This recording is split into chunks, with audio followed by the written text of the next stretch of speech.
ॐ सहनावतु सहनौ भुनक्तु सह वीर्यं करवावहै तेजस्विनावधीतमस्तु मा विद्विषावहै।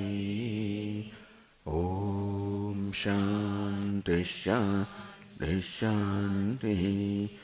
ॐ पूर्णमदः पूर्णमिदं पूर्णात् पूर्णमुदच्यते पूर्णस्य पूर्णमादाय पूर्णमेवावशिष्यते।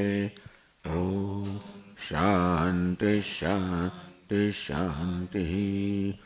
विश्वं दर्पणदृश्यमाननगरे तुल्यन्निजान्तर्गतं पश्यन्नात्मनि मायया बहिर्भूतं यथा निद्रया यः साक्षात् कुरुते प्रबोधसमये स्वात्मानमेवाद्वयं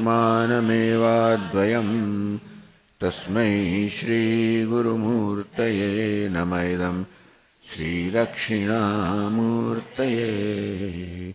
बीजस्यान्तरिवाङ्कुरो जगदिदं प्राङ्निर्विकल्पं पुनः मायाकल्पितदेशकालकलना वैचित्र्यचित्रीकृतम् मायावीव विजृम्भयत्यपि महा योगी वयस्वेच्छया तस्मै श्रीगुरुमूर्तये नमः इदं श्रीदक्षिणामूर्तये। यस्यैव स्फुरणं सदात्मकमसत् कल्पार्थकं भासते साक्षात् तत्त्वमसीति वेदवचसा यो बोधयत्याश्रिता भवेन्न पुनरावृत्तेर्भवाम्भोनिधौ तस्मै श्रीगुरुमूर्तये नमः इदं श्रीदक्षिणामूर्तये। नानाच्छिद्रघटोदरस्थितमः दीपप्रभाभास्वरं ज्ञानं यस्य दुचक्षुरादिकर्णद्वारा बहिस्पन्दते जानामीति तमेव भान्तमनुभात्येतत् समस्तं जगत् तस्मै श्रीगुरुमूर्तये नमः इदं श्रीदक्षिणामूर्तये। देहं प्राणमपीन्द्रियाण्यपि चलां बुद्धिं च शून्यं विदुः स्त्रीबालान्धजडोपमास्त्वहमिति भ्रान्ता वृषम्वादिनः मायाशक्तिविलासकल्पितमः व्यामोहसंहारिणे तस्मै श्रीगुरुमूर्तये नमः इदं श्रीदक्षिणामूर्तये।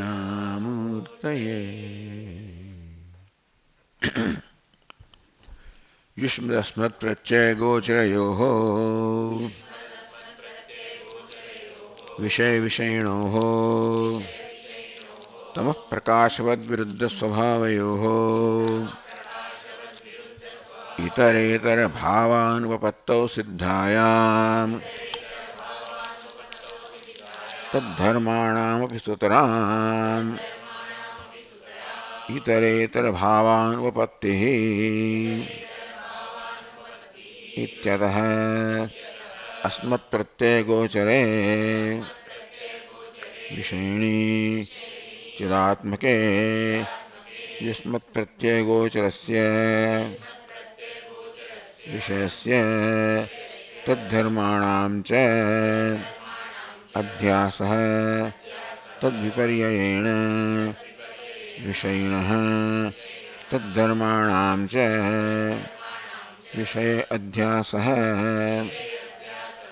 मिथ्या इति भवितुं युक्तम्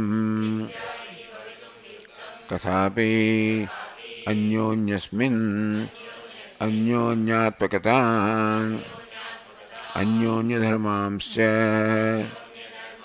अध्यस्य इतरेतर अविवेकेन अत्यन्तविविक्तयोः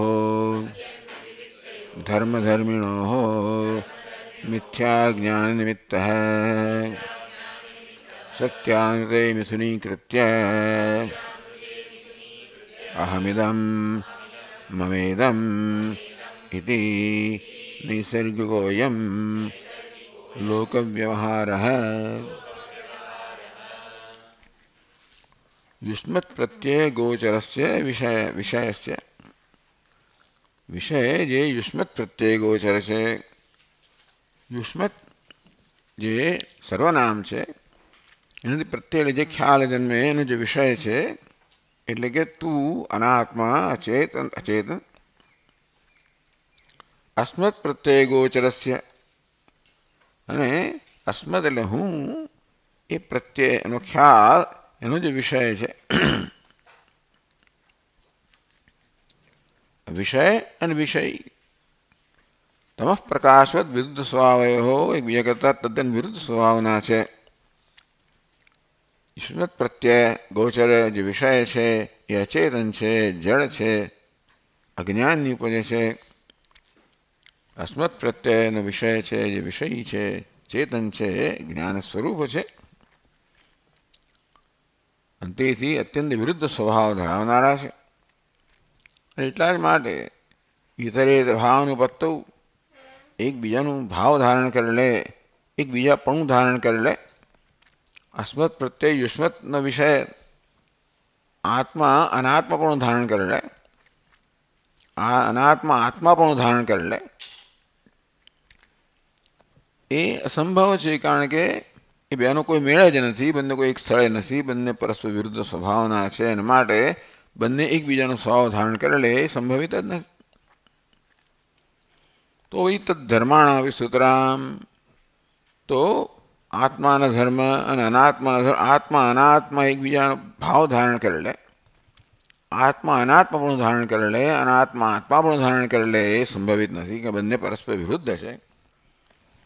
તો આત્માના ધર્મો આત્મા અનાત્માના ધર્મો ધારણ કરી લે, અનાત્મા આત્માના ધર્મો ધારણ કરી લે. એકબીજાના ધર્મમાં પણ આ પ્રકારનો અધ્યાસ થાય.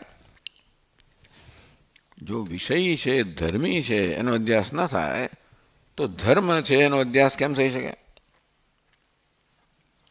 એટલે ધર્મી, જેમ કે લોખંડ અને અગ્નિ એ બે ધર્મી છે, એ બધું તાદાત્મ્ય થાય તો પછી એમના ધર્મો, લોખંડનો ધર્મ ગોળાકાર છે, અગ્નિનો ધર્મ લાલ છે, બે થઈ શકે. બંને વચ્ચે કોઈ સંબંધ જ ના હોય, સાથે હોય જ ના શકે, તો પછી એમના ધર્મનો પણ અધ્યાસ કે તાદાત્મ્ય ન હોઈ શકે.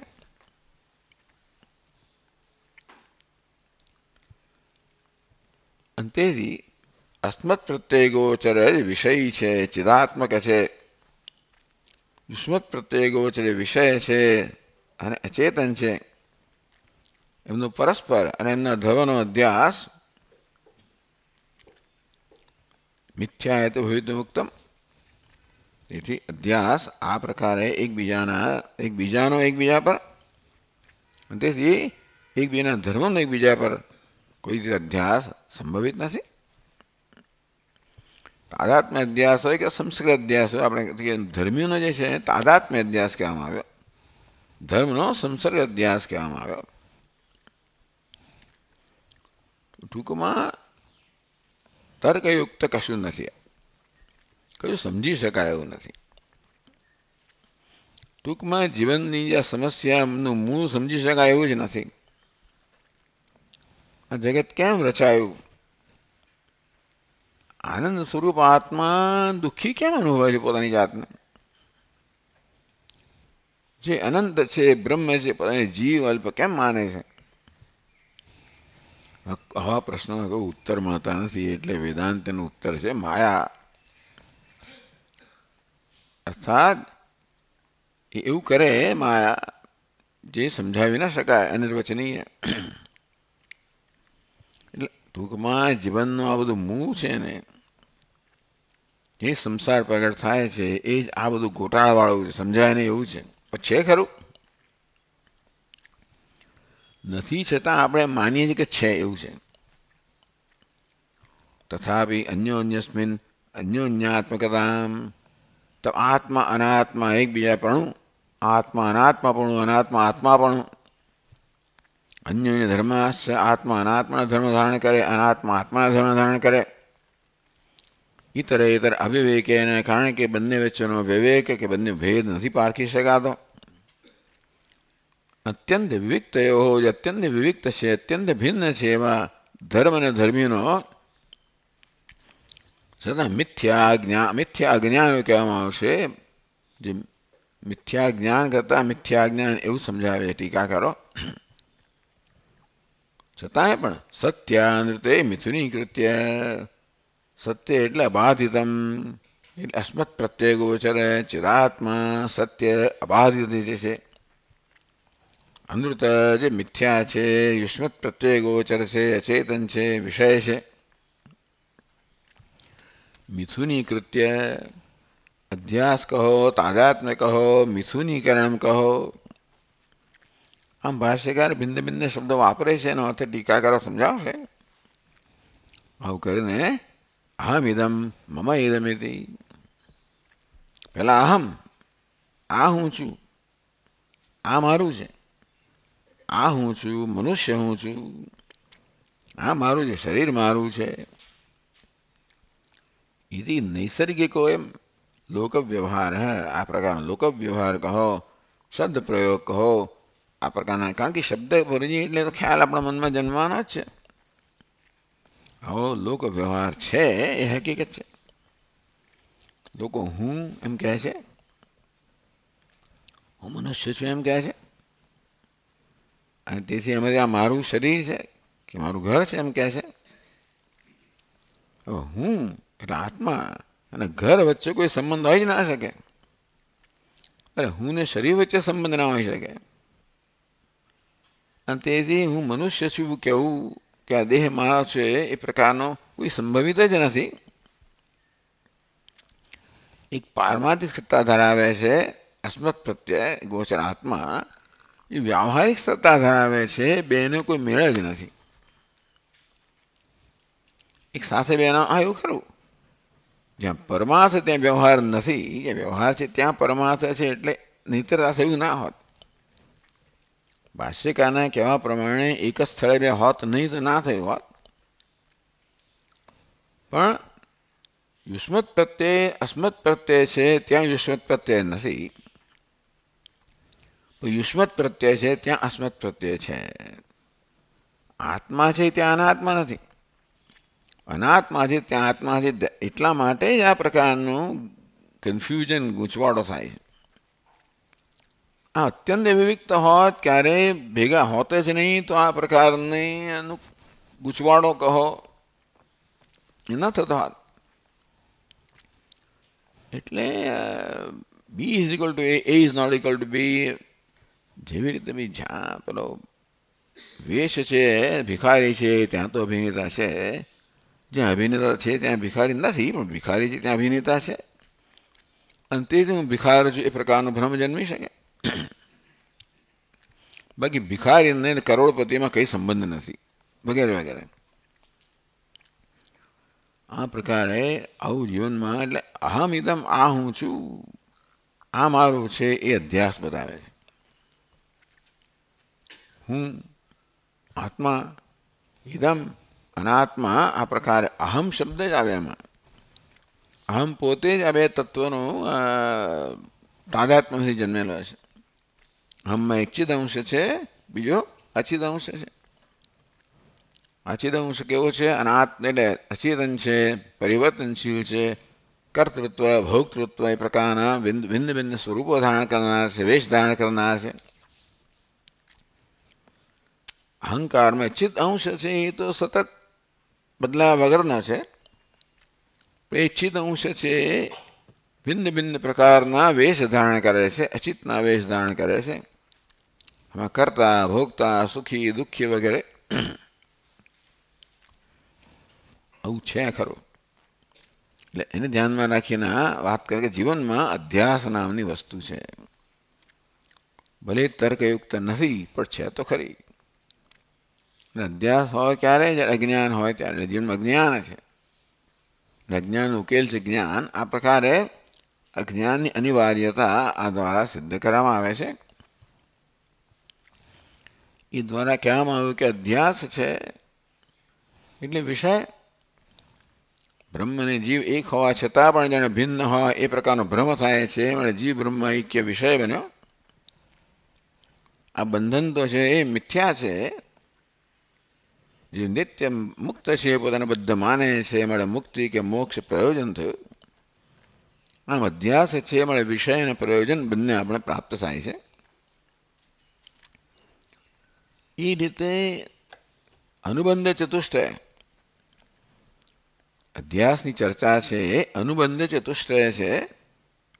વિષય, પ્રયોજન અને સંબંધ અને અધિકારી. તો એનો નિર્ણય કરવા માટે પણ અધ્યાસ જવાબદાર. અધ્યાસ આપણને આ નિર્ણય કરવા માટેનું એની ભૂમિકા બને છે, કારણ બને છે. એટલે અધ્યાસથી પહેલાં તો જ્ઞાનની મહત્તા અને બીજું અનુબંધ ચતુષ્ટય. આ પ્રકારે સમગ્ર ગ્રંથ છે એની જાણે કે પ્રસ્તાવના થઈ.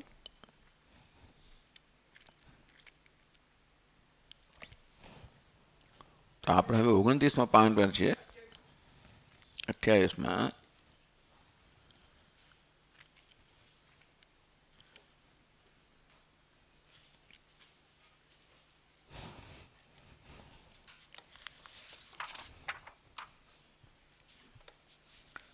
નનુ અધ્યાસ મિથુનીકરણ લોક વ્યવહાર આટલા શબ્દ ભાષ્યકારે વાપર્યા. અધ્યાસ શબ્દ વાપર્યો, વિષય અધ્યાસ, પછી મિથુનીકરણ સત્યાનંદ મિથુનીકૃત્ય લોક વ્યવહાર, આ ત્રણ શબ્દોનો પ્રયોગ ભાષ્યકારે કર્યો. શબ્દાનામ એક અર્થત્વે, આ શબ્દોનો કે એવા પેલા ભિન્ન અર્થ નથી, લગભગ સરખો જ અર્થ થાય છે. અધ્યસ્ય મિથુનીકૃત્યેતિ પૂર્વકાલત્વાચી,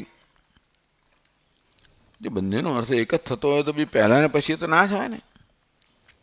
તો ભાષ્યકાર પહેલા ને પછી એ પ્રકારનું સૂચન કરે છે કે તથાપિ અન્યોન્ય ધર્માંશ અધ્યસ્ય, આ પ્રકારે એકબીજાના ધર્મનો અધ્યાસ કરીને સત્યાને મિથુનીકૃત્ય, સત્ય અનુતનું મિથુનીકરણ કરીને. કરીને ક્યારે કહેવાય? કોઈ ક્રિયા પૂરી થઈ ગઈ હોય ત્યારે. હવે તે એકબીજા પણું અને એકબીજાના ધર્મનો ઇતરેતર અધ્યાસ કરીને વળી સત્ય અનુત મિથુનીકરણ કરીને અહમ ઇદમ મમ ઇદમ આ પ્રકાર વ્યવહાર થાય છે. આ કરીને કહે છે ને, એક પહેલાં બનતું હોય પછી બીજું બનતું હોય ત્યારે કરીને કહેવાય ને. ત્વા પ્રત્યય છે એ. ત્વા અથવા લેપ પ્રત્યય, જે જ્યારે એની પહેલાં ઉપસર્ગ આવે તો ત્વાને બદલે ય થઈ જાય. એટલે અધ્યસ્ય એ લેપ પ્રત્યય થયો, પણ અર્થ છે અધ્યાસ કરીને, મિથુનું કૃત્ય મિથુનીકરણ કરીને. તો આવું કેમ કર્યું? બધું એક સરખો જો અર્થ હોય તો સાથે જ હોય તો એક પહેલાં એક પછી એવી જાતનું કેમ સૂચન કર્યું? તો ઉત્તર આપે ના અધ્યાસ વ્યક્તિભેદાત. અધ્યાસ જેના વચ્ચે થાય છે ને એ હસ્તીઓ, વ્યક્તિ હસ્તીઓ જુદી જુદી છે. અધ્યાસ વ્યક્તિભેદાત સમજાવ્યા છે. તત્ર પૂર્વાધ્યાસસ્ય ઉત્તરોત્તરાધ્યાસં પ્રતિ સંસ્કાર દ્વારા પૂર્વકાલત્વેન હેતુત્વ દ્યોતનાર્થમ. પહેલાં જે થઈ ગયું છે ને એ પછીને માટેનું કારણ બને છે. આ અધ્યાસ જે છે અજ્ઞાન તો અનાદિ છે, એટલે અજ્ઞાનને કાં તો અધ્યાસ પણ અનાદિ છે. એટલે પૂર્વકાળમાં એટલે કે પૂર્વજન્મમાં જે અધ્યાસ થયો આત્મા અને અનાત્માનો, સંસ્કાર લઈને આપણે જન્મ્યા છે, એ સંસ્કારને કારણે આપણા કોઈ પ્રકારના સંકલ્પ વગર જ ફરી અહીંયા પણ અધ્યાસ થાય છે. એ દેહમાં આત્મબુદ્ધિ થાય જ છે. એટલે અધ્યાસ વ્યક્તિ જુદી જુદી છે. હસ્તીઓ જે વચ્ચે અધ્યાસ થાય છે, ભલે આપણે આત્મા અનાત્મા કહીએ કે આત્મા દેહ કહીએ, પણ દેહ દળો તો જુદો જુદો છે. ટૂંકમાં વ્યક્તિ એટલે હસ્તી, જેના વચ્ચે અધ્યાસ થાય છે. એટલે અધ્યાસ એકનો એક જ નથી. એટલે આત્મા એકનો એક જ છે, પણ દેહ તો નવા નવા આવ્યા કરે છે, ઉપાધિ નવી નવી આવ્યા કરે છે. એટલા માટે ગયા જન્મમાં જે દેહ સદઅધ્યાસ હતો એ દેહ નથી, આ દેહ નવી હસ્તી છે. એટલે અધ્યાસ વ્યક્તિ ભેદાદ. ભલે બેમાં આત્મા તો એકનો એક જ છે, પણ અનાત્મા તો બદલાયા કરતા હોય છે. એટલા માટે પેલો અધ્યાસ થયો કયું ગયા જન્મમાં, એ અધ્યાસ આ જન્મ કારણ બને છે. એટલે અધ્યાસ છે, ત્યાં અધ્યાસ કર્યો એને કારણે અહીં અધ્યાસ થાય છે. અહીં કહે છે માટે ભવિષ્યમાં થશે. તત્ર પૂર્વાપુરધ્યાસ અધ્યાસસ્ય ઉત્તરોત્તર સંસ્કાર દ્વારા પૂર્ણ અધ્યાસ સંસ્કાર છોડીને જાય છે, એ પછીના અધ્યાસ માટેનું કારણ બને છે. પૂર્વકાળત્વ હેતુત્વ દ્યોતનાર્થમ, પહેલાં બની ગયું એ પછી બનનારનું કારણ બને છે, હેતુ બને છે. લ્યપ પ્રયોગ, એટલા માટે આ લ્યપ પ્રત્યયનો પ્રયોગ થયો છે. લ્યપ શબ્દ છે, લ્યપ અને લ્યપ શબ્દ છે. છઠ્ઠી લ્યપ, લ્યપ છઠ્ઠી વિભક્તિ, લ્યપનો પ્રયોગ થયો. તદેવ સ્પષ્ટ હતી, એ વાત સ્પષ્ટ કરે છે. નૈસર્ગિક હતી પ્રત્યેગાત્મની હેતુ હેતુભાવેન અધ્યાસ પ્રવાહ અનાદિ. નૈસર્ગિક એટલે અનાદિ. તો આજે વ્યવહાર ચાલે છે અહમિદમ મમ ઇદમ, એ નૈસર્ગિક છે, અનાદિ છે. એવું ક્યારે હોય? એટલે અધ્યાસ પણ અનાદિ હોય. આપણે જાણીએ છીએ કે એકને એક દેહ તો હોતો નથી, દેહ તો બદલાયા કરે છે, પણ અધ્યાસ પણ બદલાયા કરે છે. એ રીતે કારણ કે અધ્યાસની વ્યક્તિઓ બદલાય છે, હસ્તીઓ બદલાય છે, મળે અધ્યાસનો એક પ્રવાહ નિત્યત્વ, એ પ્રવાહ ચાલ્યા કરે છે. પ્રત્યેગાત્મની હેતુ હેતુભાવેન અધ્યાસ પ્રવાહ અનાદિ. આગળનો અધ્યાસ છે પહેલા જન્મનો, એ આ જન્મના અધ્યાસનું કારણ બને છે. એ પ્રકારે એક અધ્યાસ બીજા અધ્યાસનું કારણ. એક અધ્યાસ હેતુ બન્યો, બીજો અધ્યાસ હેતુમત બન્યો, કારણ બન્યો, કાર્ય બન્યો. કેમ અધ્યાસ બે કેમ છે? કારણ કે વ્યક્તિઓ જુદી છે. પહેલા દેહ હતો એક, એ દેહ સાથેનો અધ્યાસ, એ આ દેહ સાથેના અધ્યાસનું કારણ બને. એટલે અધ્યાસ સત્વ સરખું છે, પણ જે વચ્ચે અધ્યાસ થાય છે એ હસ્તીઓ જુદી, વ્યક્તિઓ જુદી હોવાને કારણે, કે હસ્તીઓ જ હોવાને કારણે આ પ્રકાર અધ્યાસની અધ્યાસ જુદા જુદા છે અને પરંપરા ગઈ. અધ્યાસ પ્રવાહ અનાદિ. આમ અધ્યાસનો પ્રવાહ કેવો છે? અનાદિ. અધ્યાસ છે, કારણ કે અધ્યાસ જેની વચ્ચે છે એ વ્યક્તિઓ બદલાયા કરે છે, માટે પેલો અધ્યાસ જુદા પ્રકારનો, આ અધ્યાસ જુદા એમ કહી શકાય, કારણ કે આ દેહ કે ઉપાધિ દેહ બદલાયા કરે છે.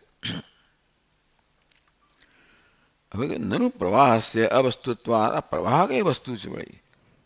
પ્રવાહ નામના વસ્તુ કોઈ તત્વ ને તાત્વિક વસ્તુ નથી. પ્રવાહ નદીનો પ્રવાહ હોય, પ્રવાહ શું વસ્તુ છે? જળ વસ્તુ છે. પ્રવાહ શું વસ્તુ છે? પ્રવાહ નામનું કોઈ તત્વ છે? નદીને કહીએ આપણે જળનો પ્રવાહ છે, તો પ્રવાહ નામનું કોઈ તત્વ છે? એ ખ્યાલ જ છે. પ્રવાહ છે અવસ્તુત્વાદ.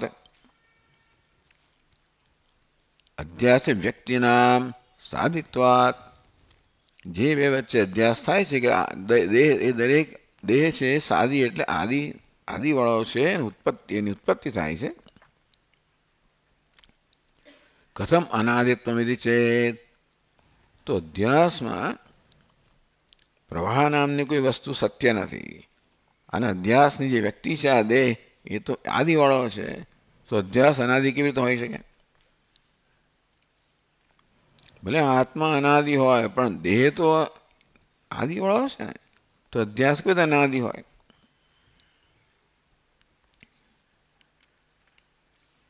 ઉચ્યતે અધ્યાસત્વ અવચ્છિન્ન વ્યક્તિના મધ્યે અન્યતમયા વ્યક્ત્યા વિના અનાદિકાલસ્ય અવર્તનમ. જો ભાઈ અનાદિકાળ ક્યારે હોઈ શકે? કશીક વસ્તુ તો ચાલુ હોવી જોઈએ. આમ આત્મા અનાત્મા વચ્ચે અધ્યાસ થાય છે. અનાત્મા દેહ છે, નવો નવો જન્મ્યા કરે છે, પણ આત્મા દેહ વચ્ચે અધ્યાસ થાય છે. એ બેમાં અન્યતમયા વ્યક્ત્યા એમને બેમાં એક છે એ વિના અનાદિકાલસ્ય અવર્તનમ. એ બેમાંની એક વસ્તુ જે છે એ આત્મા છે. અનાદિકાળ એટલે અનાદિકાળ નામની વસ્તુ ન હોઈ શકે, જેને આપણે અનાદિકાળ કહીએ છીએ ને. એ ક્યારે હોય? એક બેમાંની એક વસ્તુ જે છે એ હંમેશા હોય તો જ આપણે એને અનાદિકાળ કહીએ. આ અનાદિકાળ એ વસ્તુ શું છે? તો બે વ્યક્તિઓ છે જેના વચ્ચે અધ્યાસ થાય છે, એમાંની એક વ્યક્તિ હોય તો જ અધ્યાસ શક્ય બને. ટૂંકમાં કશુંક હોય ત્યારે બીજું આવે ત્યારે અધ્યાસ થાય. એમાં એક વસ્તુ છે, એક હસ્તી છે, એ તો હોવી જ જોઈએ.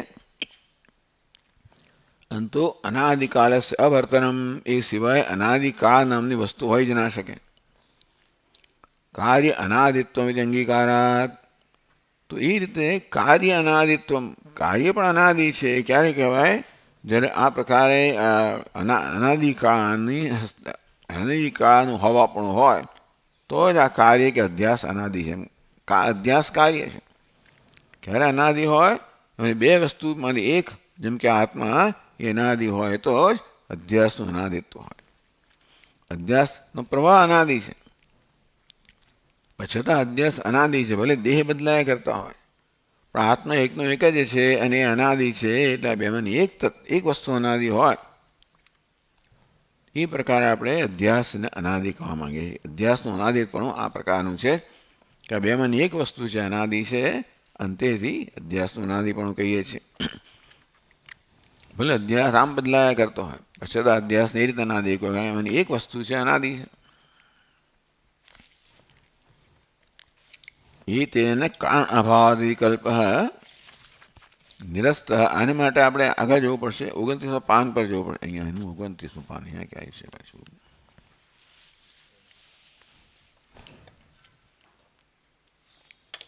પાછળ 23માં.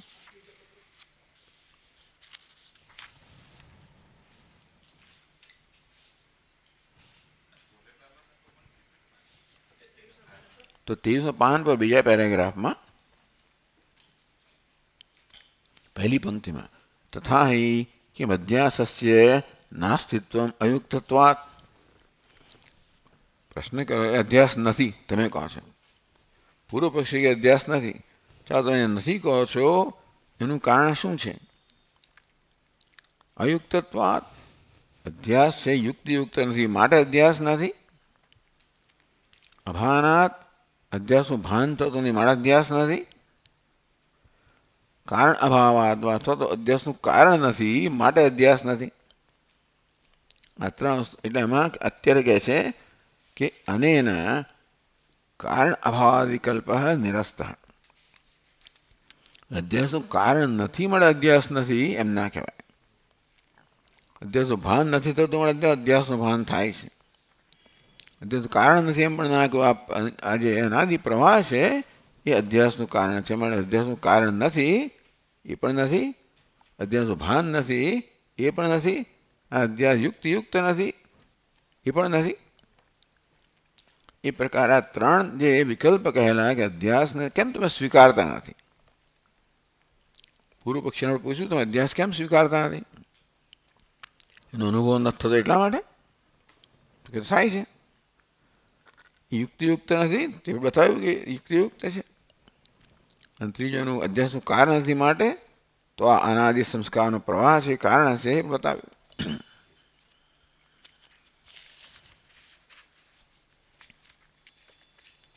એટલે આગળ કહ્યું સંસ્કારસ્ય નિમિત્તસ્ય નૈસર્ગિક પદેન ઉક્તત્વાત. ભાષ્યકાર નૈસર્ગિકો એમ લોક વ્યવહાર એવું જ્યારે કહ્યું છેલ્લી પંક્તિમાં આપણી આની અહમિદમ મમેદમિતિ નૈસર્ગિકોયમ લોકવ્યવહાર, નૈસર્ગિક એટલે અનાદિ.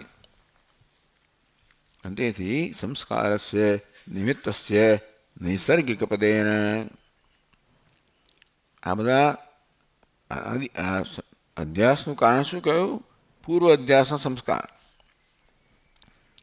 પૂર્વના અધ્યાસ સંસ્કાર આ અધ્યાસનું કારણ બને. એ સંસ્કાર છે કારણ બન્યું. એ સંસ્કાર છે જે કારણ એ નૈસર્ગિક છે, અનાદિ છે. એટલે કે આ સંસ્કાર ચાલતા જ આવે છે. ક્યારથી? અનાદિકાળથી. કેમ? કારણ કે એમાંની બે હસ્તી આત્મા અનાદિ છે અને તેથી આ સંસ્કાર પણ અનાદિ છે. સંસ્કાર અનાદિ છે માટે આ અધ્યાસ અનાદિ છે માટે વ્યવહાર અનાદિ છે. અહમ ઇદમ મમ ઇદમ ઇતિ.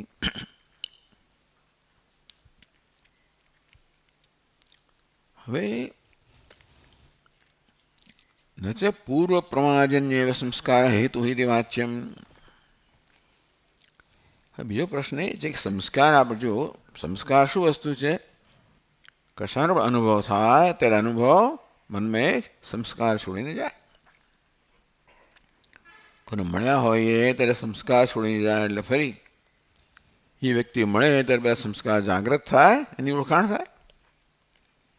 કંઈક ઘટના બની હોય, એના સંસ્કાર રહી ગયા હોય, કંઈક એનું કશુંક દેખાય, ચોપાટી પર જઈ એટલે બધા સંસ્કાર હોય એટલે ભેળપુરી વગેરે મનમાં આવે, આવી જાતનું છે. આ સંસ્કાર જન્મ્યો અનુભવમાંથી. પ્રશ્ન એ છે કે આ સંસ્કાર જન્મવા વડે અનુભવ સાચો હોવો જોઈએ કે પછી કલ્પિત અનુભવ પણ ચાલે?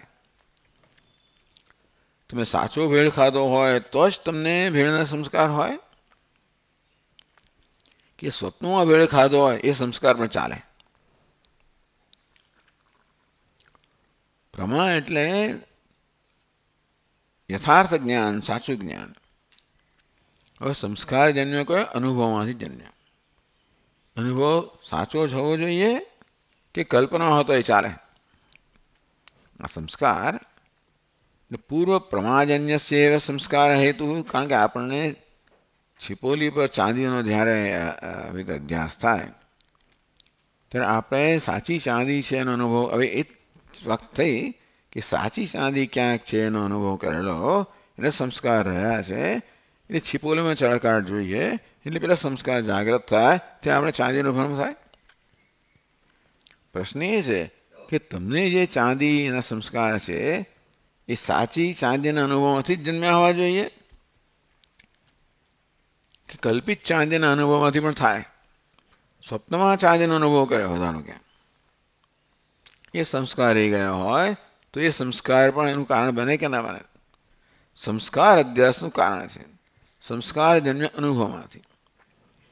હવે અનુભવ પણ સાચો જ હોવો જોઈએ કે અનુભવ હોવો જોઈએ? વિચિત્ર વસ્તુ આપણે જોઈએ. પેલા દક્ષિણ ભારતના મંદિરોમાં જઈએ ત્યારે પેલા એક નવી જાતનું પ્રાણી છે જે કંઈ સિંહ પેલા એનું કંઈક એ વચ્ચેનું ક્રોસ છે, એનું એક નામ છે. આવું કદો હોય કે નહીં એ ભગવાન જાણે. એ ત્યાં જોઈએ ને એટલે આપણને એ સંસ્કાર પડે. એટલે જ્યારે અહીંયા રામ મંદિર પર સિંહ જોઈએ ત્યારે મને પેલું યાદ આવે. રામ મંદિર સિંહ છે એવું નથી, આ દક્ષિણ ભારતની મને એવું જ યાદ આવે કે પેલું જ પ્રાણી છે. એવું પ્રાણી હોય કે ના હોય એના માત્ર આપણે એની પ્રતિમા જોઈ છે એમ સંસ્કાર પડ્યા. એ વસ્તુને જોઈ ના હોય એટલે સંસ્કાર તમને સાચી વસ્તુનો અનુભવથી થયા હોવા જોઈએ કે ગમે તે રીતે થયા હોવા જોઈએ? સાચી ચાંદી અને છિપોલીના કિસ્સામાં તો સાચી ચાંદીનો અનુભવ થયો હોવો જોઈએ માનીએ આપણે, પણ એવું નિયમ નથી. એટલે કહે છે કે જે પૂર્વ પ્રમાજન્ય એવ સંસ્કાર હેતુ હિ વાચ્યમ. કારણ કે એવું છે ને આપણે ક્યારેય સાચા સંસારનો અનુભવ થયો જ નથી એટલા માટે. ચાલો ચાંદી એટલે ધીમે ધીમે આપણે આપણી તરફ આવી રહ્યા છે. સામાન્ય જે અનુભવ છે, સામાન્ય સમજ છે એમાં ધીમે ધીમે ધીમે આપણી સમજને આપણે સૂક્ષ્મ કરી રહ્યા છીએ કે ચાલો ભાઈ પૂર્વના અનુભવથી હોય જે સંસ્કાર છે એ હવે એના અધ્યાસનું કારણ બને. એ અનુભવ સાચી વસ્તુનો હોવો જોઈએ કે અનુભવ કે કલ્પિત વસ્તુનો તોય ચાલે? તો કે સાચું હોવું જોઈએ એવો નિયમ નથી. સંસ્કાર હોવો જોઈએ. એ સંસ્કાર જેમાંથી પડ્યો હોય, કોઈ કલ્પિત વસ્તુમાંથી પડ્યા હોય. ન છે પૂર્વ પ્રમાજન્ય એવા સંસ્કાર હેતુ હિતિ વાચ્યમ. પૂર્વ કોઈ સાચી વસ્તુના અનુભવ જન્મ સંસ્કાર જ અધ્યાસનું કારણ હોય એવું ન કહી શકાય. લાઘવેન પૂર્વાનુભવજન્ય સંસ્કાર સે હેતુત્વાદ. એટલે પૂર્વ પ્રમાજન્ય કે પૂર્વ અનુભવ એટલે સાચી વસ્તુના અનુભવમાંથી કે નર્યા અનુભવમાંથી. સમજ પડી તમને? સાચી ચાંદીના અનુભવમાંથી જન્મેલા સંસ્કાર કે નર્યા ચાંદીના અનુભવ જન્મેલા સંસ્કાર. તો સાચી ચાંદી શું કામ કહ્યું? ચાંદીને સાચી એમ કહું તો એને લાઘવ ગૌરવ કહેવાય. વધારે શબ્દો કે ચાંદીનો અનુભવ. પૂર્વમાં ચાંદીના થયેલા અનુભવના સંસ્કારમાંથી અહીં ચાંદીનો અભ્યાસ થાય. એ ચાંદી સાચી જ હોવી જોઈએ એવી જરૂર નથી. એટલે સાચી ચાંદી કોણ દેખ તમે વધાર્યું એટલે એને ગૌરવ કહેવાય. ટૂંકમાં એના જે વેરિયેબલ્સ છે પરિબળો વધાર્યા તમે. અતઃ પૂર્વધ્યાસ સંસ્કાર અસ્તિ ઇતિ સિદ્ધમ. માટે પૂર્વ અધ્યાસ સંસ્કાર એટલે પૂર્વ અધ્યાસ ત્યારે જ હોય જ્યારે પૂર્વના સંસ્કાર હોય. અને તેથી અધ્યાસ છે માટે પૂર્વના સંસ્કારો છે.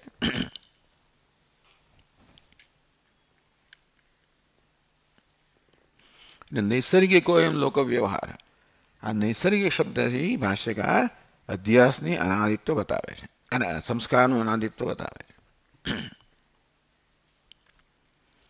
અધ્યાસ ઉપાદાનમાં બે કારણ. ઉપાદાન કારણ, નિમિત્ત કારણ. ઘડાના કિસ્સામાં માટી ઉપાદાન કારણ, ઉભા ચાકડો વગેરે નિમિત્ત કારણ. તો અધ્યાસનું કારણ છે એટલે આપણે બે કારણ શોધીએ છીએ. અધ્યાસનું ઉપાદાન કારણ શું? નિમિત્ત કારણ. આપણે જાણીએ કે અધ્યાસ અજ્ઞાન અધ્યાસનું કારણ કયા પ્રકારનું કારણ છે. એટલે કારણ બે હોવા જોઈએ, ઉપાદાન નિમિત્ત. તો કે અધ્યાસસ્ય ઉપાદાનમાં ભાષ્યકાર કહે છે અધ્યાસનું ઉપાદાન કારણ કયું? કઈ વસ્તુ છે જેમાં પરિણામ આવીને અધ્યાસ બને છે? જે માટી છે એમાં પરિણામ આવીને ઘડો બને એને ઉપાદાન કારણ કહેવાય. ઉપાદાન કારણ હંમેશા કાર્યમાં હાજર હોય. તેવી રીતે અધ્યાસ છે કઈ વસ્તુ છે જેમાં આવી રીતે ફેરફાર થઈને અધ્યાસ બન્યો અને અધ્યાસની અંદર પણ એ કારણ હોવું જોઈએ કે મિથ્યા જ્ઞાન નિમિત્ત. આ હેન્ડઆઉટમાં છેલ્લી ત્રીજી મિથ્યા જ્ઞાન નિમિત્ત.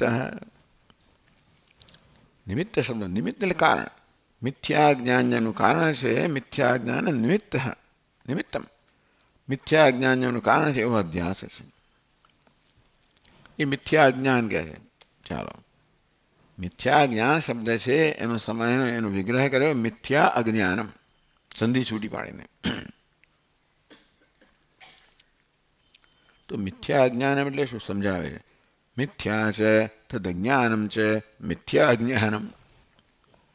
જે મિથ્યા પણ છે અને અજ્ઞાન પણ છે એને મિથ્યા અજ્ઞાન કહેવાય. જ્ઞાન પાસે મિથ્યા શું વસ્તુ છે? પણ ચાલો, મિથ્યા પણ છે અને અજ્ઞાન પણ છે. એટલે સાચું અજ્ઞાન હોય ખરું? અજ્ઞાન મિથ્યા ના હોય એવું બને? ચાલો, જે મિથ્યા પણ છે અજ્ઞાન પણ છે એ નિમિત્ત છે, નિમિત્ત કારણ છે, ઉપાદાન કારણ. એ ભગવાન ભાષ્યકારે મિથ્યા જ્ઞાન નિમિત્ત, નિમિત્તનો તો કારણ જ થાય છે, નિમિત્ત કારણ નહીં. આ મિથ્યા જ્ઞાન નિમિત્તમાં નિમિત્ત કયું કારણ છે? તો મિથ્યા જ્ઞાનનું કારણ છે. કેવું કારણ? ઉપાદાન કારણ. મિથ્યા અજ્ઞાનમ તદ નિમિત્તમ એટલે કારણ, એટલે ઉપાદાન કારણ. યસ્ય સ તદ નિમિત્ત. તદ એટલે શું? અજ્ઞાનમ. તદ એટલે અજ્ઞાનમ છે. મિથ્યા જ્ઞાનમ નિમિત્તમ ઉપાય તદ નિમિત્તમ તદ નિમિત્ત તદ ઉપાદાન ઇત્યર્થ. મિથ્યા જ્ઞાન નિમિત્ત એટલે મિથ્યા જ્ઞાન ઉપાદાન હોય. મિથ્યા જ્ઞાન છે એ અધ્યાસનું ઉપાદાન કારણ છે. અજ્ઞાનમાંથી અધ્યાસ બન્યો. અધ્યાસ અજ્ઞાન રૂપ જ છે. ઘડો જેમ માટી રૂપ છે તેવી રીતે અધ્યાસ અજ્ઞાન રૂપ જ છે. માટી જેમ જુદું રૂપ લઈને આપણે ઘડો કહીએ તેવી રીતે અજ્ઞાન રૂપ લઈને આપણે અધ્યાસ કહીએ.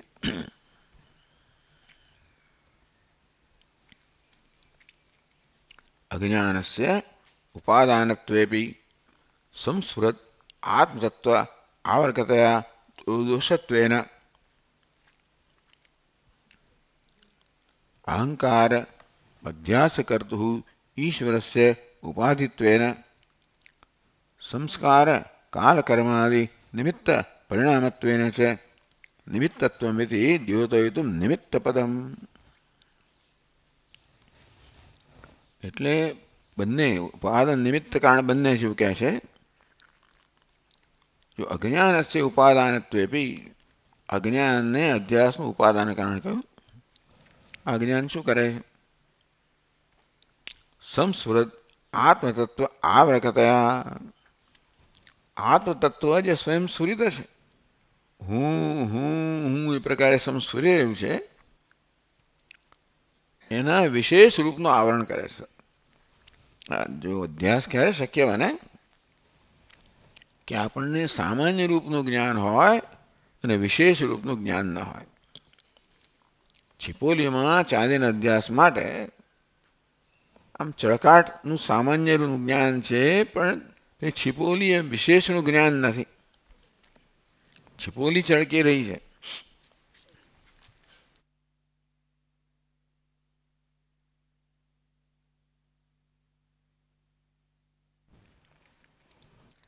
તો આપણને ચળકાટનું જ્ઞાન છે, પણ છિપોલીને વિશેષ અંશનું જ્ઞાન નથી. ત્યારે છિપોલી પર આવી રીતે ચાંદીનો અધ્યાસ થાય. તો હવે અધ્યાસ કરનાર કોણ છે? ઈશ્વર શબ્દ વાપરે અહીંયા આગળ. અધ્યાસ કરતો ઈશ્વરસ્ય. અધ્યાસ કરનાર કોણ છે? કોઈ નથી. આમ તો અજ્ઞાન કારણ કહ્યું, પણ અજ્ઞાન ઈશ્વરની ઉપાધિ છે, માટે ઈશ્વરને કારણ કહ્યું.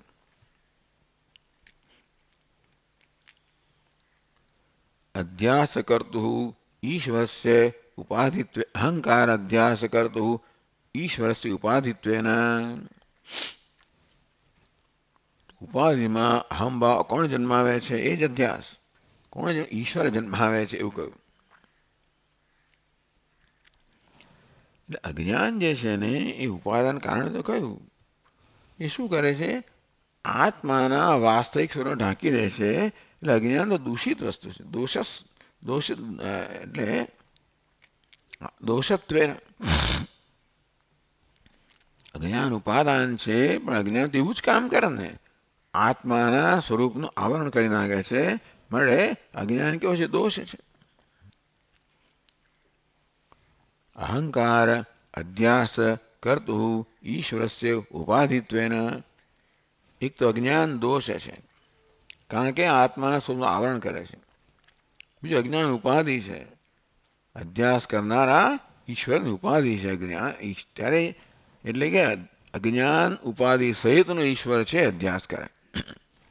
ઈશ્વરનું સ્વરૂપ તો જ્ઞાન સ્વરૂપ છે, પણ અજ્ઞાન ઉપાધિ ધરાવનાર ઈશ્વર છે એ અધ્યાસ કરે છે. સંસ્કાર કાલકર્માદિ નિમિત્ત પરિણામત્વેન ચ. સંસ્કાર જોઈએ, કાલ એટલે સમય જોઈએ, કર્મ, આ બધું નિમિત્ત બને છે. તો અવિદ્યા છે પોતે જ આવી રીતે સંસ્કાર કાળ કર્મ આ બધા રૂપમાં પરિણમે છે. અવિદ્યા પોતે જ ભલે દોષ છે, આવરણ કરે છે, પણ અવિદ્યા પોતે જ સંસ્કાર કાળ કર્મ આ બધા રૂપમાં પરિણમે છે. અને તેથી નિમિત્તત્વમ એથી દ્યોતયિતુમ નિમિત્તપદમ. એટલે અજ્ઞાન નિમિત્ત છે. અજ્ઞાન અધ્યાસનું નિમિત્ત છે. કેમ છે? આટલા કારણો આપ્યા. એક તો અજ્ઞાન સ્વયં સ્વરૂપ આત્માને આવરણ કરે છે એવું દોષ ધરાવનારું અજ્ઞાન કે દોષ સ્વરૂપ અજ્ઞાન ઈશ્વરની ઉપાધિ છે. ઈશ્વર અહંકારનો અધ્યાસ કરે છે અને જોડે જોડે એ અજ્ઞાન સંસ્કાર કાલ કર્મ વગેરે સામગ્રીમાં પણ પરિણમે છે. તેથી એ પ્રકારે અજ્ઞાન જે છે નિમિત્ત છે એવું કહેવા માટે મિથ્યા અજ્ઞાન નિમિત્ત. મિથ્યા અજ્ઞાન નિમિત્ત છે, કારણ છે. મિથ્યા અજ્ઞાન કારણ છે. અજ્ઞાન પહેલાં કયું છે? મિથ્યા છે. બીજું શું છે? દોષ છે, ઈશ્વરની ઉપાધિ છે.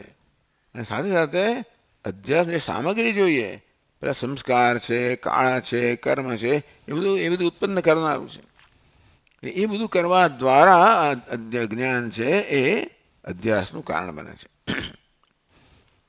નર્યું અજ્ઞાન નહીં, પણ અજ્ઞાન સંસ્કાર જન્માવે, કાળ જન્માવે, કર્મ જન્માવે. એ દ્વારા આ બધી આ સામગ્રી દ્વારા અજ્ઞાન છે અધ્યાસનું કારણ બને છે. એટલે અધ્યાસ નિમિત્ત કહ્યું કે આ દ્વારા કારણ બને છે. સીધે સીધું નહીં, પરંતુ અજ્ઞાન, આ મિથ્યા અજ્ઞાન આ દ્વારા કારણ બને છે. સ્વપ્રકાશાત્મની અસંગે કથમ અવિદ્યા સંગહેતી. આપ તો કહો છો કે આત્મા સ્વપ્રકાશ છે, અસંગ છે, એમાં વળી અવિદ્યા શું? આ વૈષ્ણવ આચાર્ય, બધા આચાર્યોની આ તકલીફ છે કે આત્મામાં અજ્ઞાન કેમ હોઈ શકે? આ તો તમે કહો સૂર્યમાં અંધકાર. સૂર્ય તો અંધકારનો વિરોધી છે. સૂર્ય અંધકાર સાથે સંભવી જ ના શકે. આત્મા જ્ઞાન સ્વરૂપે છે, આત્મા અજ્ઞાન કેમ સંભવી શકે? આત્મા અસંગ છે. અસંગ કરતા જ્ઞાન સ્વરૂપ છે, અસંગ છે. સ્વપ્રકાશ આત્મની અસંગે. આત્મા સ્વપ્રકાશ છે, જ્ઞાન સ્વરૂપ છે, અસંગ છે. એમાં અવિદ્યા કેવી રીતે હોઈ શકે?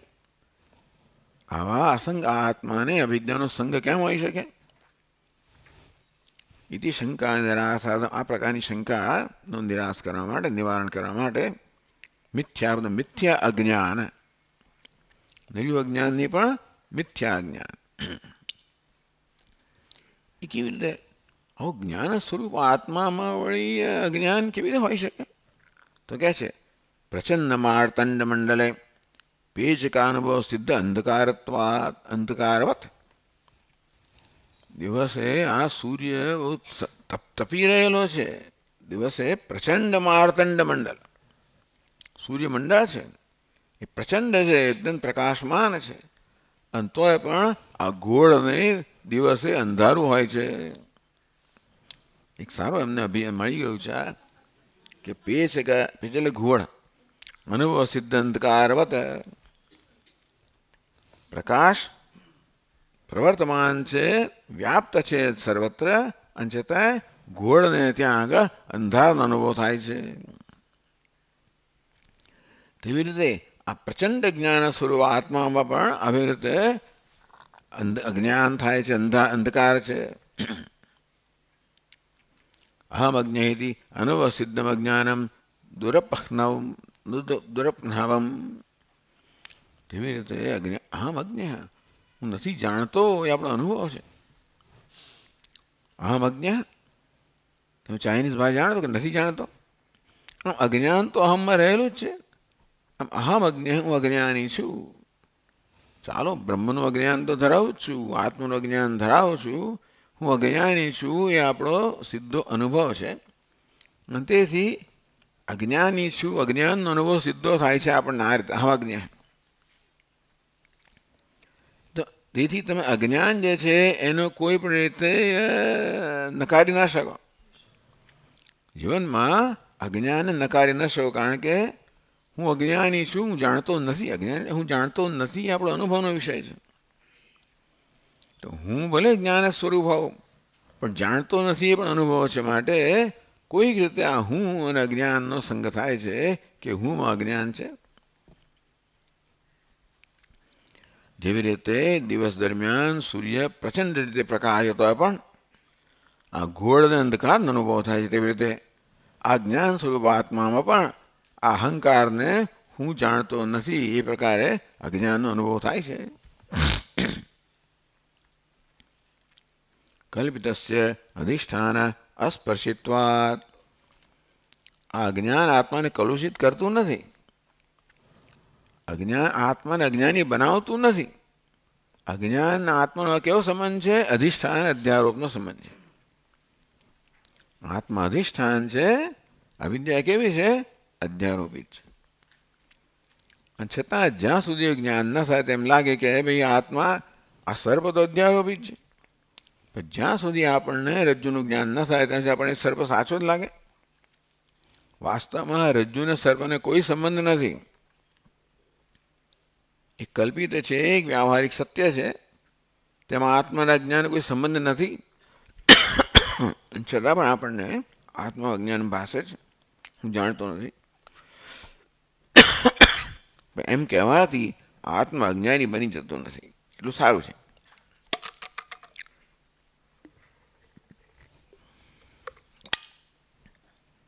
કલ્પિતસ્ય અધિષ્ઠાન અસ્પર્શિત્વાદ. કલ્પિત વસ્તુ છે, અધિષ્ઠાનને કોઈ રીતે સ્પર્શી ના શકે, દૂષિત ના કરી શકે. એટલે કે આ સર્પ છે એ કોઈ રીતે પેલા દોરડાને ઝેરી ના બનાવી શકે. આ ઝાંઝવાના જળ છે એ કોઈ રીતે રેતીને ભીની ના બનાવી શકે.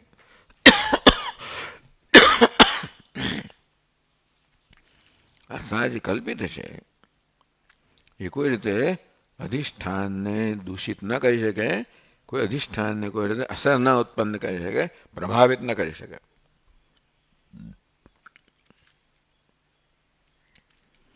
નિત્ય સ્વરૂપ જ્ઞાનસ્ય અવિરોધિત્વાત છે. આ જ્ઞાન અને જ્ઞાન જુદા પ્રકારનું છે. આપણે જ્ઞાન શબ્દ વાપરીએ છીએ ને એ જ્ઞાન શબ્દ બે અર્થ માટે વપરાય છે. જો ચૈતન્ય આત્માનું સ્વરૂપ છે એના માટે આપણે જ્ઞાન શબ્દ વાપરીએ. બીજું એક વૃત્તિ જ્ઞાન છે. તો અજ્ઞાન વિરોધી કોણ છે? જ્ઞાન સ્વરૂપ આત્મા અજ્ઞાન વિરોધી, તો અજ્ઞાનને પ્રકાશિત કરનાર છે. પણ હમ બ્રહ્માસ્મી વૃત્તિ એ છે ને વૃત્તિ જ્ઞાન છે એ અજ્ઞાન વિરોધી છે. એટલા જ માટે જ્ઞાન સ્વરૂપ આત્મા તો છે અને તોય અજ્ઞાન જતું નથી. કેમ? કારણ કે એ અજ્ઞાનને પણ ઉજાળે છે. અજ્ઞાનને સત્તા સ્ફૂર્તિ પ્રદાન કરનાર આત્મા જ છે.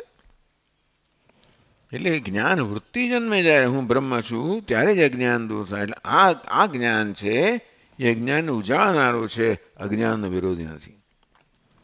આ વસ્તુ બીજા આચાર્યો સમજ્યા નહીં. કેવી રીતે આત્મા અજ્ઞાન, જ્ઞાન સ્વરૂપ આત્મા અજ્ઞાન હોય કેવી રીતે? બંને સત્તા જુદી છે. જ્ઞાન સ્વરૂપ આત્મા પારમાર્થિક સત્તા ધરાવે છે. આ જ્ઞાન વ્યાવહારિક સત્તા ધરાવે છે.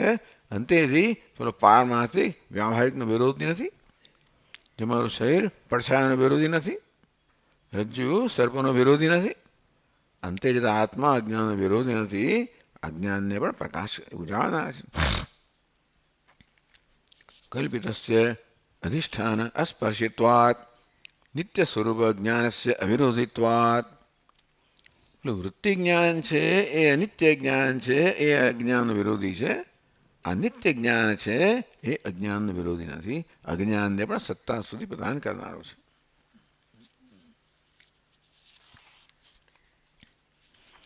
આ પ્રકારે કહી શકાય. ઉત્તર આપ્યો.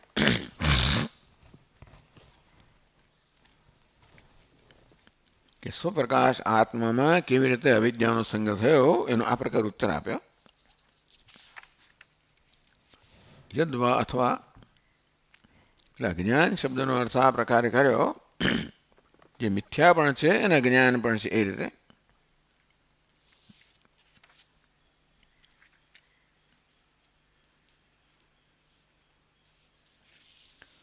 એટલે મિથ્યા છે એનો કોઈ વાસ્તવિક સંગ થતો નથી. મિથ્યા છે અધ્યારોપિત સ્તરનું છે અને આત્મા અધિષ્ઠાન સ્તરનો છે. અધિષ્ઠાન અધ્યારોપ જે પ્રકારનો સંબંધ હોય એ પ્રકારનો સંબંધ આત્મા અને અવિદ્યા વચ્ચે છે. અધિષ્ઠાન અધ્યારોપને વિરોધી નથી, એને અસ્તિત્વ સત્તા સુધી પ્રદાન કરનાર છે. તેમ આત્મા પણ અવિદ્યાનું વિરોધી નથી, સત્તા સુધી પ્રદાન કરનાર છે. એક વસ્તુ કહેવામાં આવે યદ્વા, અથવા બીજું પણ એક એના માટે નહીં સમજ આપવામાં આવે છે, ખુલાસો આપવામાં આવે છે. અજ્ઞાન મિથ્યા અજ્ઞાન અજ્ઞાનમ જ્ઞાન ભાવેતી શંકા નિરાશાર્થમ. આ નૈયાયિક લોકો અજ્ઞાનની આવી વ્યાખ્યા કરે છે. વેદાંતિન કહે છે કે અજ્ઞાનમ છે એ ભાવરૂપમ છે. અજ્ઞાન કોઈ વસ્તુ છે, યત્કિંચિત. અજ્ઞાન સત્ય નથી, પણ સાથે સાથે અભાવરૂપ પણ નથી. આ એટલે વેદાંતના અજ્ઞાનની આ વ્યાખ્યા બહુ સમજવા જેવી છે. અજ્ઞાન શબ્દનો અર્થ કરે નૈયાયિકો જ્ઞાન અભાવ અભાવ અજ્ઞાનમ. અજ્ઞાન અભાવને અજ્ઞાન કે. વેદાંત કે નહીં જ્ઞાનાત અન્યમ અન્યત ઇઝ અભાવ. જ્ઞાનથી અન્ય જે છે ને એ અજ્ઞાન છે. હવે અજ્ઞાનમાં અર્થ છે છે ને અલ્પાર્થે થાય, અભાવાર્થે થાય, વિરોધાર્થે થાય. એટલે જ્ઞાનનો અભાવને પણ અજ્ઞાન કહેવાય, અથવા જ્ઞાનથી અન્ય હોય એને પણ અજ્ઞાન કહેવાય. તો નૈયાયિક લોકો અજ્ઞાનની વ્યાખ્યા કેમ કરે? જ્ઞાનનો અભાવ એટલે અજ્ઞાન. વેદાંત કે જ્ઞાન એટલે શું? જ્ઞાનથી અન્ય જે છે એને અજ્ઞાન કહ્યું. એટલે અજ્ઞાનમ જ્ઞાન અભાવ શંકા નિરાશાર્થમ મિથ્યાપદમ. અહીંયા અજ્ઞાન છે, જ્ઞાનનો અભાવ નથી, એ જ્ઞાનથી અન્ય છે. કેવું છે? મિથ્યા છે. અજ્ઞાન મિથ્યા છે, પણ અભાવરૂપ નથી. યત કિંચિત કશુંક છે. શું છે એની વ્યાખ્યામાં કરી શકતા નથી, પણ નથી એવું તો નહીં. કારણ કે આ સમગ્ર જગત છે એને ભાવરૂપ એ અજ્ઞાનથી જન્મ્યું છે. પેલો સર્પ છે એ રજ્જુના અજ્ઞાનથી જન્મ્યો. જ્યાં સુધી આપણને રજ્જુનું જ્ઞાન નથી ત્યાં સુધી રજ્જુ સર્પ છે. રજ્જુ સર્પને જન્માવનાર કોણ? અરે સર્પને જન્માવનાર રજ્જુનું અજ્ઞાન. એ અજ્ઞાન અભાવરૂપ નથી, આવા ભ્રમને જન્માવનારું છે. આ જગત ભ્રમને જન્માવનારો છે. માટે વેદાંત તેના અજ્ઞાનને અભાવરૂપ નથી કહેતા. જ્ઞાનાત અન્યમ, જ્ઞાનથી અન્યને અજ્ઞાન કહે છે. એટલે મિથ્યા કહ્યું કે આ મિથ્યા અજ્ઞાન છે, અભાવરૂપ નથી. મિથ્યાત્વે સતી સાક્ષાત જ્ઞાન નિવર્ત્યત્વમ. એટલે અજ્ઞાન એટલે શું? જ્ઞાન નિવર્ત્યમ અજ્ઞાનમ. જે જ્ઞાનથી જેનો નિવૃત્તિ થાય, જ્ઞાનથી જેનો નાશ થાય એનું નામ અજ્ઞાન. જ્ઞાનનો અભાવ નહીં, પરંતુ જ્ઞાન નિવર્ત્યમ, જ્ઞાનથી જે નિવૃત્તિ થાય એ અજ્ઞાન છે.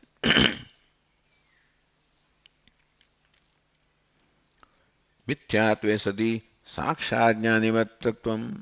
સાક્ષાત જ્ઞાન કહ્યું. એ પછી સાક્ષાત જ્ઞાન નિવર્ત્યત્વમ એટલે જ્ઞાન, આ જ્ઞાન સીધું નિવૃત્ત વચ્ચે કંઈ ના આવે. આ જ્ઞાન છે અજ્ઞાનને નિવૃત્ત કરવા માટે બીજા કોઈ પ્રકારની મદદની અપેક્ષા નથી રાખતો. આ પ્રકાશ છે અંધકારને દૂર કરવા માટે સાક્ષાત એ કોઈ બીજા પ્રકારની મદદની અપેક્ષા નથી રાખતો. એવી રીતે જ્ઞાન પણ અજ્ઞાનને સ્વયં દૂર કરી દે, કોઈ પ્રકારની મદદની અપેક્ષા વગર. એટલે સાક્ષાત શબ્દ વાપર્યો. સાક્ષાત જ્ઞાની તત્વમ. જે મિથ્યા પણ છે અને જ્ઞાનથી સીધું નિવૃત્ત થાય છે એવું આ જ્ઞાન છે, મિથ્યા જ્ઞાન. મિથ્યા જ્ઞાન પદેનું ઉત્તમ આપકાનું લક્ષણ કહ્યું કે મિથ્યાત્વે સતી. મિથ્યા છે અને વળી પાછું અજ્ઞાન છે, એટલે જ્ઞાનથી નિવૃત્ત થનારું છે, એને મિથ્યા જ્ઞાન કહ્યું. હવે બધી જ્ઞાનની વ્યાખ્યા લોકો જુદી જુદી કરતા હોય પાછા, એટલે એ બધું ધ્યાનમાં લેવું પડે ને. એટલે નૈયાયિક લોકો શું કહે? જો આપણા મનમાં આ પ્રકારનો ક્રમ ચાલતો હોય છે, જાનાતિ ઈચ્છતી યતતે. તમારામાં નહીં હોય પણ એટલે આપણે જ્યારે કશું કરીએ ને, પ્રયત્ન કરીએ, ત્યારે આ પ્રકારની એક પ્રક્રિયા થતી હોય છે, હવે એક ક્રમ હોય છે. જાનાતિ વસ્તુનું પણ પહેલાં જ્ઞાન થાય કે હા ભાઈ આ બહુ સરસ છે, આ સાડી લેવા જેવી છે, આ માળા લેવા જેવી છે, આ વસ્તુ સુંદર છે. માતાજી જોઈએ તો બધે હંમેશા પેલા મોતી જ જોતા કરે, મોતી લેવા જેવા છે.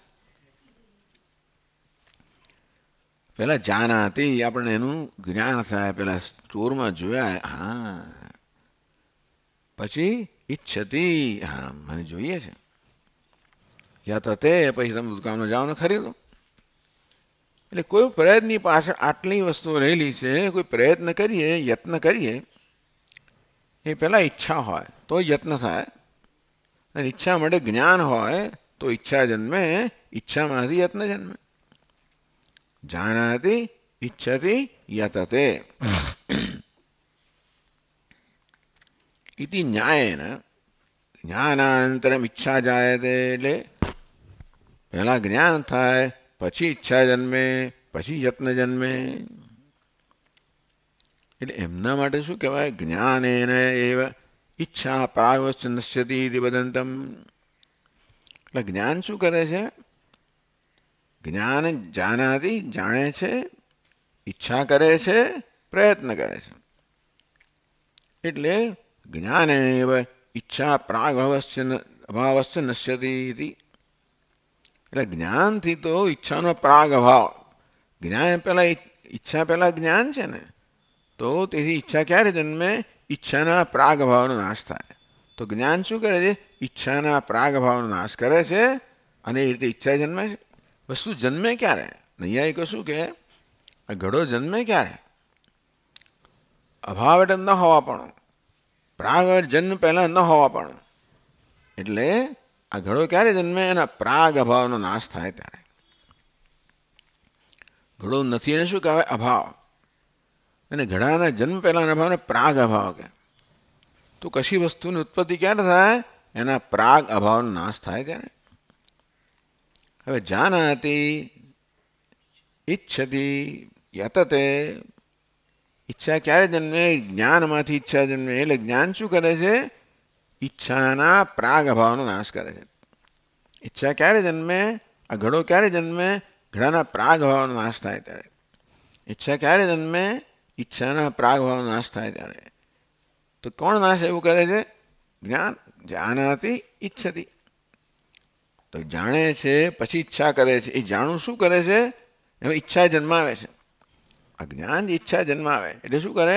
ઈચ્છાના ન હોવા પણ દૂર કરે, ઈચ્છાના પ્રાગ ભાવને દૂર કરે. એટલે જ્ઞાન શું કરે છે?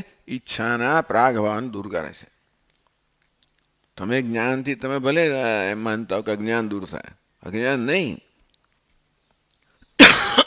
જ્ઞાનથી ઈચ્છાનો પ્રાગ અભાવ દૂર થાય. સમજ પડી? એટલે વળી પાછા ટીકામાં જો જ્ઞાનેન ઈચ્છા પ્રાગભાવ સાક્ષાત, ઈચ્છા પ્રાગભાવ સાક્ષાત નિવર્તતે ઇતિ વદંતમ પ્રતિ. જ્ઞાન તો સીધે સીધું ઈચ્છાના પ્રાગભાવ નાશ કરે, અને તેથી ઈચ્છા જન્મે, અજ્ઞાન નાશ કરે નહીં. અહીંયા એ કશું કે જ્ઞાનમાંથી ઈચ્છા જન્મે ને, ઈચ્છા નહોતી ને જન્મી.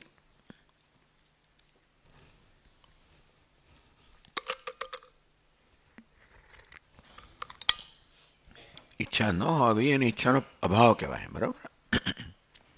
અને ઈચ્છાને જન્મ પહેલાંના અમારો પ્રાગ અભાવ કહેવાય. અભાવને જાત જાતના અમારે ટૂંકમાં આ ઘડો નથી જન્મ્યો તો ઘડાનો અભાવ કરો, પ્રાગ અભાવ. ઘડો તૂટી જાય ને પછી પણ અભાવ છે, એનો પ્રધ્વસ્ત અભાવ, ધ્વંસ અભાવ, પ્રધ્વંસ અભાવ, ધ્વંસ પ્રધ્વંસ અભાવ, પ્રાગ અભાવ, પ્રધ્વંસ અભાવ, અન્યોન્ય ભાવ વગેરે. એટલે ઘડામાં વસ્ત્ર નથી, વસ્ત્રમાં ઘડો નથી, અન્યોન્ય. એ શું કહે છે? જ્ઞાન શું કરે છે? જ્ઞાન ઈચ્છા જન્મે ને, ઈચ્છા ક્યારે જન્મે? ઈચ્છાનો પ્રાગ અભાવ દૂર થતો ઈચ્છા જન્મે. એ કોણ કરે છે? જ્ઞાન કરે છે. જ્ઞાન ઈચ્છા જન્માવે, એટલે કે જ્ઞાન ઈચ્છાના પ્રાગ અભાવને દૂર કરે છે. એટલે જ્ઞાન તો આવું કરે છે, અજ્ઞાન દૂર નથી કરતો. જ્ઞાન તો ઈચ્છાના પ્રાગ અભાવને દૂર કરે છે. એટલે જ્ઞાન તો ઈચ્છાના પ્રાગ અભાવનો સાક્ષાત નિવૃત્તિ કરે છે. અજ્ઞાન નિવૃત્તિ કરે છે એવું તમે કહો છો કઈ રીતે?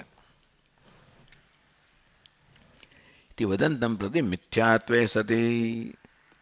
तो मिथ्यापदम मिथ्याज्ञान मिथ्यात्वे सति साक्षात જ્ઞાન નિવર્તે।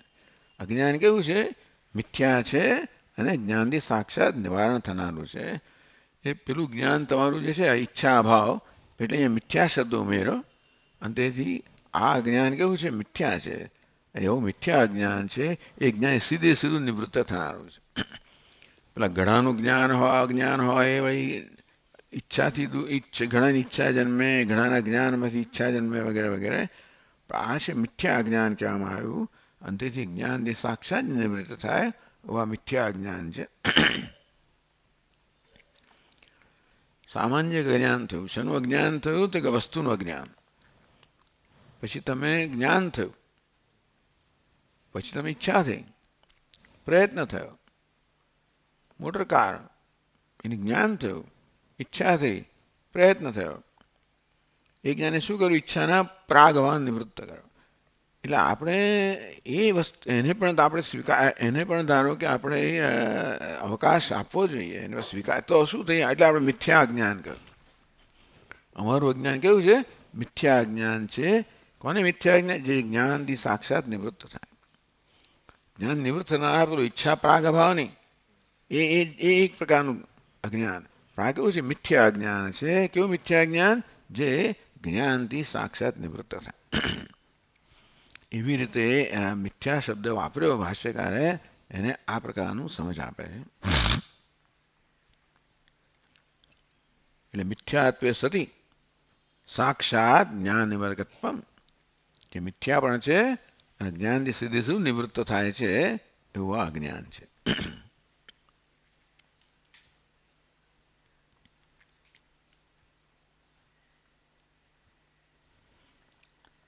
अज्ञान निवृत्ति द्वारा ज्ञानेवत्व बंधे अतिव्याप्ति रासाय साक्षादिति। ये वाक्य આપણે જોઈ લઈએ। અત્યારે તું જ્યારે જ્ઞાનથી અજ્ઞાન દૂર થાય ને તો અજ્ઞાન જન્મેલો બંધ પણ દૂર થાય। જેવી રીતે પ્રકાશ આવે ને અંધકાર દૂર થાય તો અંધકારને કારણે જે બીજી મુશ્કેલ ભય હતો એ ભય પણ જતો રહે। એટલે આ પ્રકાશે ભય દૂર કર્યો એમ પણ કહેવાય। અજ્ઞાન દૂર કરવા દ્વારા ભય દૂર કર્યો, સીધો સીધો નહીં। એટલે અજ્ઞાન નિવૃત્તિ દ્વારા જ્ઞાન નિવૃત્તત્વ બંધ, એટલે હવે તો અજ્ઞાન દૂર કરે છે, અજ્ઞાન બંધન દૂર કરે છે। એટલે જ્ઞાન બંધન દૂર કરે છે એમ પણ કહેવાય તો ખરું જ ને। આ બંધ અજ્ઞાનમાંથી જન્મ્યો, જ્ઞાન અજ્ઞાન દૂર કરે એ દ્વારા બંધ પણ દૂર થાય। જેવી રીતે રજ્જુના જ્ઞાનથી સર્પ દૂર થઈ જાય તો પેલો ભય પણ દૂર થઈ જાય સર્પનો। તેવી રીતે જ્ઞાનથી અજ્ઞાન દૂર થાય તો અજ્ઞાનમાંથી જન્મેલો બંધ પણ દૂર થાય। તો જ્ઞાન શું દૂર કરે છે? સાક્ષાત અજ્ઞાન દૂર કરે અને પરંપરા બંધ દૂર કરે। એટલે સાક્ષાત કહેવામાં આવ્યું કે સાક્ષાત જ્ઞાન નિવર્તે।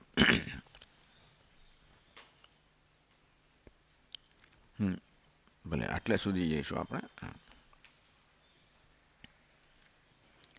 ઓમ પૂર્ણમદઃ પૂર્ણમિદં પૂર્ણાત પૂર્ણમુદચ્યતે પૂર્ણસ્ય પૂર્ણમાદાય પૂર્ણમેવાવશિષ્યતે। ઓમ શાંતિ શાંતિ શાંતિ।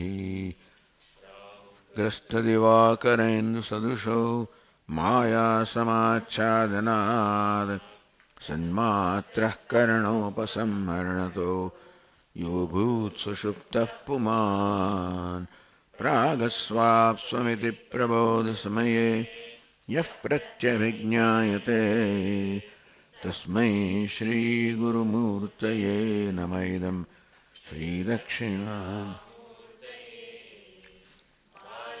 विश्वविजाग्रदादिषु तथा सर्वास्वस्थास्वपि व्यावृत्तास्वनुवर्तमानमहमित्यन्तःस्फुरन्तं सदा स्वात्मानं प्रकटीकरोति भजतां यो मुद्रया भद्रया तस्मै श्रीगुरुमूर्तये नमः। इदं श्रीदक्षिणामूर्तये।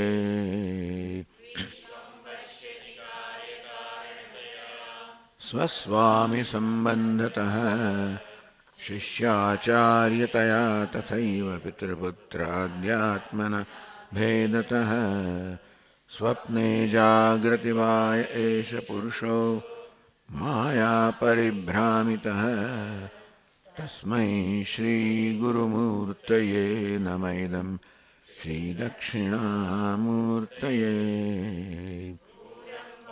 शननोऽलिनोऽम्बरमः नाथो हिमांशुः पुमान् इत्याभाति चराचरात्मकमिदं यस्यैव मूर्त्यष्टकम् नान्यत्किञ्चन विद्यते विमृशताम् यस्मात् परस्माद् विभोः तस्मै श्रीगुरुमूर्तये नम इदं श्रीदक्षिणा सर्वात्मत्वमिति स्फुटीकृतमिदं यस्मादमुष्मिंस्तवे तेनास्य श्रवणात् तदर्थमननात् ध्यानाच्च संकीर्तनात् सर्वात्मत्वमहाविभूतिसहितं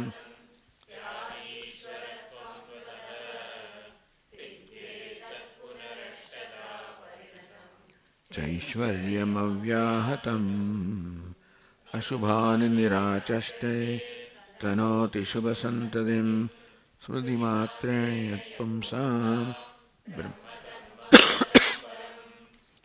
कल्याणरूपत्वात् नित्यकल्याणसंशयात् स्मर्तॄणां वरदत्वाच्च ब्रह्मतन्मङ्गलं विदुः ओङ्कारश्चातशब्दश्च द्वावेतौ ब्रह्मणः पुरा कण्ठं भित्त्वा विनिर्यातौ तस्मान्माङ्गलिकाउभौ इति ॐ अथ यैरिमे गुरुभिः पूर्वं पदवाक्यप्रमाणतः व्याख्याताः सर्ववेदान्ताः तान् नित्यं प्रणतोऽस्म्यहम् शङ्कराचार्यं केशवं बादरायणं सूत्रभाष्यकृतौ वन्दे भगवन्तौ पुनः पुनः ईश्वरो गुरुर्भेदविभागिने व्योमवद्व्याप्तदेहाय दक्षिणामूर्तये नमः। ॐ शान्तिः शान्तिः शान्तिः। हरिः ॐ श्रीगुरुभ्यो नमः। हरिः ॐ।